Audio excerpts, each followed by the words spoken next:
I'm Brooke Parra with BP4U Photographer Resources, and today we are going to be talking about how much should you be charging as a new photographer. I am so excited to be talking about this because I love helping new photographers grow their business. That is my passion, so let's go ahead and get into it. First things first, a lot of photographers start off by not charging anything, and there's nothing wrong with doing that. First thing you need to know is everybody has their own way of doing their business. Some people start out doing free sessions, some people start out charging. It's whatever you prefer. But I will say your time is worth something. I always say this, we don't work for free, we work for a fee. And that's something that we have to get into our brain. And sometimes when we're starting out, that can be really hard to be like, I'm just a new photographer, I can't be charging this much, right? But you need to be confident in your work. So here's what we're gonna do. I would say at the bare minimum, and then this is the bare minimum, I would charge $75 for a session. This is if you are literally just starting out, you don't feel comfortable charging, you at least need to be charging $75 to $100, in my opinion. And you're not going to give them very many images with that. You may be giving them 5 images, and you're probably like, eek, 5 images? That doesn't seem like a lot, but you know what? Sometimes we think, oh, $100, that's pretty good for an hour of my time. But what we need to keep in mind is it's not just 1 hour of our time, right? It's the gas money to go to the session. It's paying for a cloud service to host our images or a gallery service. It's having to pay for our equipment, our editing tools, actions, presets. There's a lot that goes into photography. So a lot of times people will say, oh my gosh, how do photographers charge this much? But it's not about that they charge this much. It costs a lot of money to actually be a photographer, right?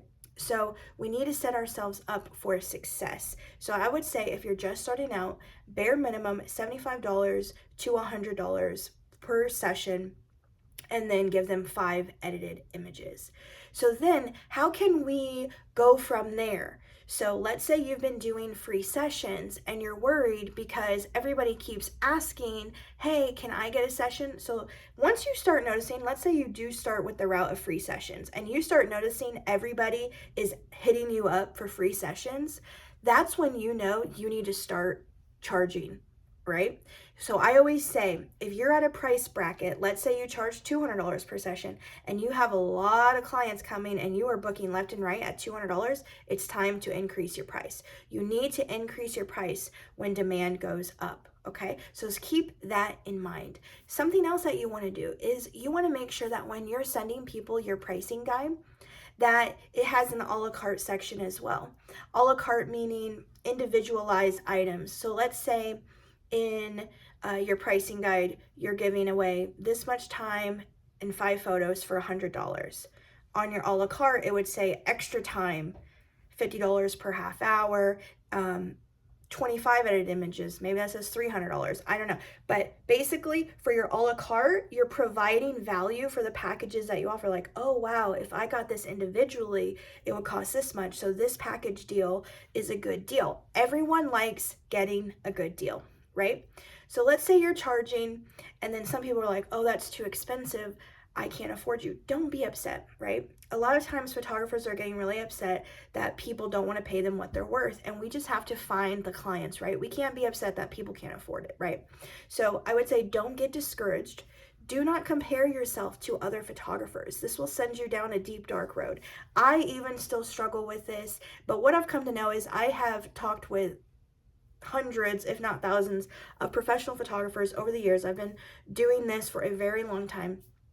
And even when I think a photographer is amazing, I'll talk to them and they're like, yeah, I wish I could be like so-and-so. And it's like, girl, you are amazing. What are you talking about? So I was posting a video on TikTok about this and someone said, you got to fake it till you make it. And that's true sometimes.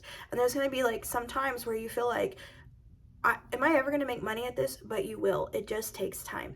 Now, some people, they choose the route to perfect their craft, then start charging right from the get-go. And there is nothing wrong with that. Everybody starts a different way. If you have any questions about this, please feel free to let me know in the comments. Again, this is all for beginners who are not charging for their work, or who are photographing sessions for free, to take that next step. And if you read in my blog post, you will see other ways. So like, let's say you have to tell someone, I'm charging now. There is a way to do that. And I talk about that in the blog post. And basically what I say is you're going to want to email one thing. First rule of photography, always collect everyone's emails and always make sure you have a contract, even if it's for a free session. So you're going to email all these clients that you've had, even if they were for free, and say, a business update, I will be charging this much going forward. I have 12 sessions or however many sessions left at this price. Feel free to get in on this deal. That way you're letting them know, and it's not a year later and they're saying, oh, well, you only charged me this much last year. Oh, well, I sent out my new pricing update earlier this year. So it gives you kind of an out so that it's not so awkward, right? And that's what we want to make sure of. Thank you for joining me and talking about how to charge as a new photographer. Feel free to subscribe to my YouTube channel. If you have any questions, you can email me directly at bp4uguides@gmail.com.